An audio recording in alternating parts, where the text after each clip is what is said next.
러시아 우크라이나 전쟁의 변수, 이란에서의 미국의 군사적 공격에 대한 변수, 호르무즈 해협의 위기, 이런 여러 가지 변수에 따라서 불확실성이 크지만 미국과 중국도 이계 균형을 찾으려고 할 가능성이 있어 보여요. 현재 한중 관계는 어떤 상황인지, 이거를 날씨로 표현하면 어느 정도의 기상 상태인지. 북한을 실질적으로 움직일 수 있는 국가가 몇 국가가 안 되죠. 한반도의 평화와 안정에서 중국의 협력이 없이 가능할까?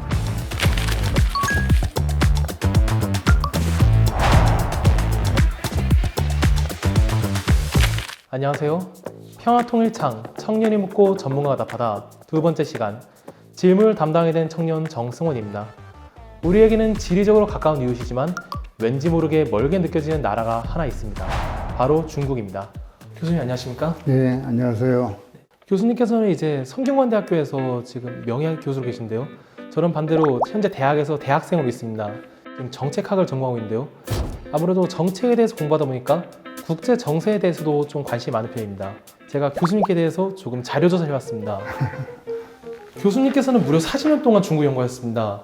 40년간 중국 연구하고 성균관대 정외과 명예교수로 있는 이희욱 교수입니다. 고등학교를 졸업하고 대학을 입학했을 무렵이 미중 수교가 이루어진 게 1979년 1월 1일이에요. 우리가 중국이라는 표현을 못 썼어요. 중공이라고 그랬고, 중국 공산당을 줄여서 중공이라고 그러잖아요. 일본과 영국 이런 국가들은 이미 1972년도에 수교를 했거든요. 냉전 시대, 반공 시대를 살고 있는 청년들한테는 굉장히 큰 충격이었죠. 그게 중국 연구로 이끌었던 하나의 계기가 되지 않았을까 싶습니다. 요즘 들어서는 이제 중국이라고 하면 무조건 부정적인 스탠스를 피한다든가, 이제 한국과 중국 관계가 중요하다고 이야기를 하면 왜 그게 중요한데 라면서 중요성에 대해서 오히려 의문을 하는 친구들이 점점 늘어난 것 같습니다. 중국에 대한 부정적 정서가 높다는 것들 잘 알고 있습니다. 중국이 부상한 이후에 대단한 그 내셔널 프라이드, 민족적 자부심이 강해졌어요. 양국 간의 어떤 협력의 요인과 갈등의 요인이 공존할 수밖에 없는 것들이 지금 한국과 중국 사이의 정확한 현주소라고 볼 수 있겠죠. 모두가 윈윈하는 한중 관계는 과연 가능할까요? 평화통일창 청년이 묻고 전문가가 답하다. 지금 시작합니다.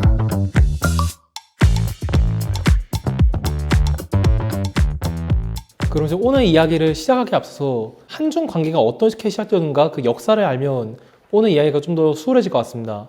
한중 관계에 있어서 가장 중요한 변곡점이 된 사건 3가지가 있다면 그게 무엇인지 말씀해 주실 수 있을까요? 제일 중요한 건 아무래도 한중 수교겠죠. 92년 8월에 한중 수교를 했는데 91년도에 남한과 북한이 유엔에 동시 가입했거든요. 그러한 영향을 받아서 한중 수교를 했는데 그게 한중 관계에 있어서의 양국이 이익의 균형을 찾았던 굉장히 중요한 결정적 사건이라고 볼 수 있고요. 또 하나를 더 꼽으면 경제협력이죠. 한국 경제의 성장이 중국 경제가 없이 성장했을 수 있을까 이렇게 생각해 보면 한중 간의 경제협력은 중국으로 난 기회의 창이라고 볼 수가 있었던 거죠. 하나 더 꼽으면 육자회담, 북한 핵 문제를 해결하기 위한 육자회담이 있었는데 그래서 한국도 참여하고 미국, 일본, 러시아, 북한이 참여하는 이때 중국이 주도 국가였어요. 이런 것들도 한중 관계에 있어서 굉장히 중요한 하나의 정치적 사건이라고 볼 수 있겠죠. 그렇다면 교수님께서는 한중 관계의 가장 큰 특징을 무엇으로 보시나요? 우리가 지정하게 저주라고 하기도 하고 지정하게 축복이라고도 할 수 있는데 중국이라고 하는 강력한 국가, 강력한 시장, 그 역사적으로 오래된 국가가 우리 옆에 있어요. 이사 갈 수가 없잖아요. 두 번째는 한국의 무역이 미국의 그 무역의 총합, 일본의 무역의 총합과 거의 같은 규모가 한 국가와 이루어지고 있어요. 지오 이코노믹스, 직영학이 되게 중요하겠죠. 그리고 사람들 사이에 교류가 있는 지문화적인 관계. 그러니까 지경학, 지정학, 지문화적으로 한국과 중국은 매우 밀접한 관계를 갖고 있기 때문에 그 과정에서 애증의 역사가 있었던 거라고 볼 수 있습니다. 그렇게 과거를 짚어봤으니까 지금 현재 이야기로 다시 한번 돌아오면 좋을 것 같은데요. 현재 한중 관계는 어떤 상황인지, 이거를 날씨로 표현하면 어느 정도의 기상 상태인지. 날씨요. 비가 막 온 뒤에 해가 뜨기 시작하는데 밝은 해는 나타나지 않고 구름 속에서 해가 비치는 그런 상황 아닌가 싶습니다. 마냥 화창한 날씨 그런 건 아니거든요. 에이펙 정상회담 계기에 한중 정상회담이 있었고요. 26년 1월에 다시 2달 만에 다시 한중 정상회담이 있었습니다. 굉장히 이례적인 사건이죠. 한미동맹 틀 안에서 한중 관계를 어떻게 관리할 것인가 이렇게 생각해 왔던 거예요. 그런데 이제 새 정부가 출범하고 나서 한미 관계와 한중 관계를 동시에 돌려야 되겠다. 새로운 방식의 또 새로운 성격의 한중 관계를 구성하려고 하는 시도가 나타났기 때문에 한중 관계가 정상화 과정을 밟고 있다 이렇게 볼 수가 있죠. 교수님께서 보시기에 한반도 평화 공존에 중국이 왜 중요하고 그만큼 중요한 역할을 수행하고 있다면 어떤 역할인지 설명해 주실까요? 북한을 실질적으로 움직일 수 있는 국가가 몇 국가가 안 되죠. 그런 의미에서는 한반도의 평화 안정에서 중국의 협력이 없이 가능할까? 이런 이제 질문을 할 수가 있겠죠. 그리고 이제 북한 문제나 북핵 문제 해결을 위해서라도 한국과 중국의 협력들이 필요한 것이고요. 또 중국이 이제 과거에 비해서 훨씬 빠르게 부상한 국가잖아요. 미중 관계를 안정적으로 관리하는 데 있어서도 중국이 굉장히 중요한 의미를 갖고 있다고 볼 수 있죠. 확실히 중국을 거치지 않고서는 북한에 도달할 수 없다. 그런 생각이 딱 듭니다. 이렇게 중국이 북한에 미치는 영향력이 많이 크다고 하지만 최근 들어서는 이제 북중 관계가 옛날처럼 좋지 못하다. 그런 이야기도 많이 나오는 것 같습니다. 최근 북중 관계는 어떠한지 그리고 이후 전망도 같이 듣고 싶습니다. 그러니까 북한과 중국과의 관계는 일정한 수준에서 일방적 관계라기보다는 이익의 균형을 찾아가는 관계이기 때문에 최근에 들어서는 북중 관계가 다소 회복되는 국면들을 보이기 시작합니다. 2025년 북한의 김정은 위원장이 중국을 방문해서 중국의 전승절에 참여한 이후로 회복의 모멘텀을 좀 찾았어요. 최근에 들어서는 여객 열차가 개통이 되고 항공도 지금 다시 이제 재개되는, 우리는 그러한 이제 북중 관계 회복 국면에 잘 올라타서 이것을 남북 관계 또는 한반도 평화를 위한 모멘텀으로 어떻게 활용할지 하는 새로운 과제가 주어졌다고 볼 수 있어요. 그런데 교수님, 최근 뉴스를 보다 보면 이제 러우 전쟁 때 북한이 러시아에 파병하는 등 북중 관계가 좋아지는 것보다 오히려 좀 북러 관계가 훨씬 더 단단해진 것 같다는 그런 인상도 지금 보이는 것 같은데, 교수님 보시기에 이 러우 전쟁이 북중 관계나 러시아 관계에 미친 영향이 있는지 말씀 듣고 싶습니다. 아주 단기적으로는 북한과 러시아 관계가 북한과 중국 관계보다 좀 앞서 있는 것 같기는 해요. 아마 러시아 우크라이나 전쟁 끝나면 재건 동맹으로 더 발전할 가능성도 있어 보여요. 그러나 구체적으로 북한의 그 공장을 돌리고 산업을 활성화시키고 미래지향적인 경제 회복력을 위해서는 북한과 중국과의 경제 협력은 매우 구조적이라고 볼 수 있어요. 근데 우리 이제 한반도와 관련해서 보면은 북한과 러시아 관계가 좋아지고 북한과 중국과의 관계가 좋아지는 것들이 결국 남북 관계의 어떤 모멘텀을 찾는 데는 조금 도움이 되는 그런 역설적인 현상들도 생겨나고 있어요. 그렇다면 이제 말씀하신 내용과 관련해서 서로 윈윈하는 한중 관계가 가능하다고 보시나요? 한중이 왜 협력을 해야 될까요? 한국과 러시아가 왜 협력해야 될까요? 북한을 붕괴시키고 북한의 체제를 존중하지 않고 북한에 압력을 가하기 위해서 한중 협력을 해왔던 것들은 역사적으로 실패할 가능성이 크잖아요. 그래서 우리가 한중 협력을 통해서 또 한러 협력을 통해서 북한을 평화공존의 대상으로 놓고 남북한의 공동 성장, 공동 발전, 공동의 어떤 평화를 위해서 갈 수 있는 기회가 더 만들어진다고 볼 수가 있겠죠. 한반도 평화공존을 위해서 우리가 할 수 있는 조치가 무엇인지를 적극적으로 찾아서 움직일 때 신뢰가 장기적으로는 구축된다고 볼 수 있어요. 아주 귀에 쏙쏙 들어옵니다. 미국의 트럼프 대통령과 중국의 시진핑 주석이 미중 정상회담 열 거다 이런 이야기 들렸는데 왜 우리가 미국과 중국의 관계 변화에 관심을 많이 가져야 할까요? 러시아 우크라이나 전쟁의 변수, 최근에서의 이란에서의 어떤 미국의 군사적 공격에 대한 변수, 호르무즈 해협의 위기, 뭐 이런 여러 가지 변수에 따라서 불확실성이 크지만 큰 틀에서 보면 미중 간이 완전히 갈등 구조로 가기보다는 협력의 모멘텀들이 미국, 중국 모두 가지고 있다고 볼 수 있어요.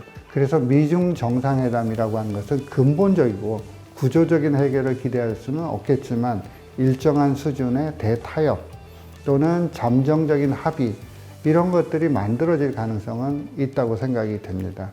이 계기에 트럼프 대통령이 북한과의 대화를 제의해서 북미 회담이 만들어지게 되면 이 북미 회담이 결국 한반도 평화를 가져올 수 있는 중요한 모멘텀이기 때문에 트럼프 대통령이 피스메이커를 하고 우리가 그것을 적극적으로 추동해가는 페이스메이커 역할들을 결합할 수 있는 공간들이 만들어지는 것이 한반도에서 굉장히 유리한 환경이라고 볼 수 있죠. 미중 정상의 만남을 계기로 한반도 평화의 길을 열어가려면 우리 정부가 어떤 노력을 해야 하는지 말씀 부탁드려도 되겠습니까? 새롭게 변하는 환경을 주목하고 거기에 올라탈 필요가 있거든요. 북한에 얼마 전에 원산 갈마 해양 관광지도 개통을 했죠. 그럼 이런 관광 수요가 북한으로서는 경제적인 업적 정당을 위해서 굉장히 중요하잖아요. 근데 관광 수요를 어디서 충당해요? 결국 중국, 한국에 있는 해외 교포 이런 사람 충당하지 않겠어요? 북한과 중간에 여객 열차가 개통이 되었잖아요. 그러면 베이징에서 평양까지 또 평양에서 또 기회가 있으면 저 양양까지 양양까지. 장기적인 상상력을 가지고 철도에 대한 협력, 이건 남북 중의 협력이 필요하죠. 통일하자 이렇게 얘기하는 것들이 지금 현실적으로 실현 가능하지 않지 않습니까? 그런 과정에서 일단 좀 긴 호흡을 가지고 평화공존을 굉장히 공고하고 통일을 좀 가슴속에 품고 추진해가는 이러한 이제 정책적 상상력도 굉장히 필요하다고 생각이 돼요. 교수님 말씀 정말 감사합니다. 이렇게 정책적인 상상력을 많이 발휘해야 한다 이야기 듣고 나니까 제가 막 가슴이 뛰게 되네요. 이제 한중 관계의 새로운 변화가 찾아온 이 시점에 저 같은 개인들 또는 청년들 어떤 노력할 수 있을까? 이런 일상적인 노력이 뭐가 있을까? 이 부분을 한번 여쭙고 싶습니다. 사회자와 저는 사실 세대 차이가 나지만 같은 세대거든요. 우리가 그 통일을 경험하지 못했고 또 분단 체제에 오래 살았잖아요. 그래서 우리가 상상력이 굉장히 빈곤해요. 과거의 기억이 없기 때문에. 그런 의미에서는 동시에 살아가는 것이고 남과 북은 너무 오랜 분단 체제에 살다 보니까 먹는 것도 다르고 생활하는 것도 다르고 사고방식도 다르잖아요. 그러니까 일거에 해결하기 굉장히 어려워요. 평화라고 하는 것이 안보 영역에 국한되는 것이 아니라 평화가 안보이고 경제이고 미래다. 그렇기 때문에 청년들이 평화의 서사를 갖고 나가고 중국에 대한 혐오, 북한에 대한 혐오 이런 것들이 굉장히 강하잖아요. 그것도 매우 정치화되어 있어요. 자연스러운 현상이라기보다는 정치 권력이 거기에 들어와서 훨씬 더 나쁜 방식의 정치 사회화가 이루어지고 있거든요. 그런 것들은 청년들이 옳고 그른 것, 사실과 가짜뉴스를 구분하는 그런 공론장을 활성화시키는 노력들이 청년 세대가 굉장히 중요하다고 생각해요. 이제 마지막으로 저희 평화통일창 공식 질문 하나 드리고자 합니다. 교수님께서 생각하시는 평화는 이 네모다. 교수님이 생각하시는 평화를 이 네모에 들어있는 말로 표현해 주시면 감사하겠습니다. 저는 평화는 희망이다 이렇게 한번 얘기해 볼까 합니다. 희망이다. 희망의 끈을 놓으면 평화가 없어요. 평화는 주어지는 것이 아니라 가꾸는 것이거든요.